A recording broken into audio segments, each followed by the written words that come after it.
अगर मैं आपसे कहूं कि 13 फरवरी जया एकादशी के दिन की गई छोटी सी एक सेवा आपकी नहीं बल्कि 7 पीढ़ियों की किस्मत लिख सकती है, तो क्या आप यकीन करेंगे? इतिहास गवाह है, राजा भीख मांगते बने और भिखारी राजा बने।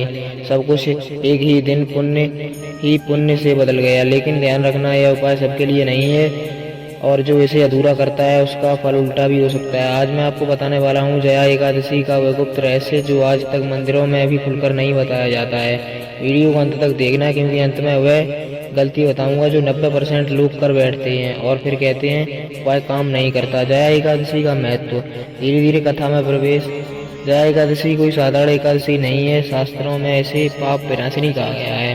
कहा जाता है जया एकादशी का पुण्य हजारों दानों के बराबर होता है। इस एकादशी के प्रभाव से राजा नहुष को श्राप से मुक्ति मिली थी और एक गंधर्व जो राक्षस बन गया था फिर से स्वर्ग का अधिकारी बना। लेकिन आज मैं आपको व्रत नहीं, पूजा नहीं, बल्कि गाय से जुड़ा हुआ गुप्त कर्म बताने वाला हूँ जो सीधे राजयोग देता है। गाय का रहस्य, भावनात्मक और आध्यात्मिक भाग। गाय को शास्त्रों में कामधेनु कहा गया है, केवल पशु नहीं। गाय एक चलता फिरता तीर्थ या मंदिर माना गया है। गाय के चरणों में माँ लक्ष्मी, मस्तक में सरस्वती और गोबर में शिव का वास होता है। जब आप गाय को कुछ देते हैं तो वह केवल गाय तक नहीं जाता, वह सीधे आपके पूर्वजों तक पहुंचता है। इसलिए गोदान, पितृदोष, दरिद्र योग, सब में गाय का महत्व सर्वोपरि है। अब आता है मुख्य रहस्य। 3 चीजें आप ध्यान से सुनिए।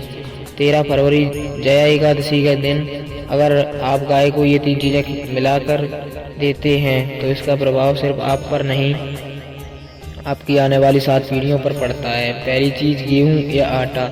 यह अन्न समृद्धि का प्रतीक है। इससे घर में कभी अन्न की कमी नहीं होती, कर्ज का बोझ धीरे धीरे उतरने लगता है। दूसरी चीज, दही। दही चंद्रमा को शांत करता है, मानसिक तनाव, डर, अशांति दूर होती है, परिवार में आपसी कलह समाप्त होती है। तीसरी चीज, गुड़। गुड़ बृहस्पति और सूर्य को मजबूत करता है, मान सम्मान, पद प्रतिष्ठा और राजयोग देता है। बंद किस्मत के द्वार खुलने लगते हैं। इन तीनों को अलग अलग नहीं, एक साथ मिलाकर देना है।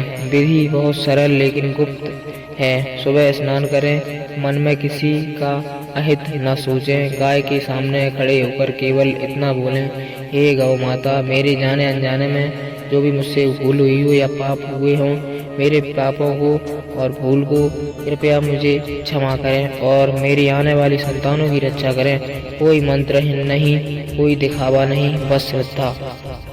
7 पीढ़ियां राज करेंगी।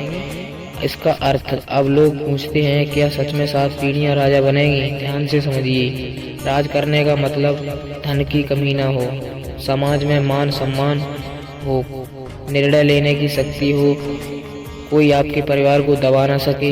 यह आधुनिक राजयोग है कलयुग का दोस्तों। राजा वही होता है जो हालातों से नहीं डरता। सबसे जरूरी हिस्सा, अब वह बात जो मैं पहले बताना चाहता था। इस दिन गाय को कभी भी लात, डंडा या डांट नहीं मारनी चाहिए। फोटो खिंचवाने के लिए या फिर शो ऑफ करने के लिए ये काम बिल्कुल ना करें, जो आज की जनरेशन करना चाहती है और कर भी रही है। किसी को नीचा दिखाने की भावना हो, अगर अहंकार आया हो तो पुण्य वहीं रुक जाता है। एक सच्ची कथा विश्वास बढ़ाने के लिए। एक छोटे से गांव में एक बेहद ही गरीब परिवार रहता था। 13 फरवरी जया एकादशी के दिन उस परिवार की महिला ने आखिरी बचा हुआ आटा, थोड़ा दही और गुड़ गाय को खिला दिया। उसने कुछ नहीं मांगा। आज उस परिवार की तीसरी पीढ़ी सरकार पद पर है, मतलब सरकारी पद पर है, और चौथी विदेश में पढ़ रही है। यह संयोग नहीं, यह कर्म का फल है। अगर आप सोच रहे हैं कि ये छोटा सा उपाय, तो याद रखिए, बीज भी छोटा होता है लेकिन पेड़ इतिहास बदल देता है दोस्तों। 13 फरवरी जया एकादशी साल में एक बार आती है। गाय के माध्यम से ईश्वर आपके द्वार पर आते हैं।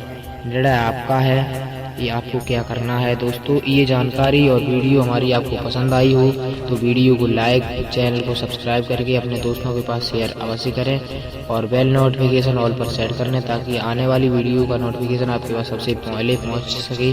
तो आप मुझसे मिलते हैं इसी के साथ किसी नेक्स्ट वीडियो में नेक्स्ट टॉपिक के साथ। बाय बाय, राधे राधे दोस्तों। जय सनातन धर्म, जय भारत।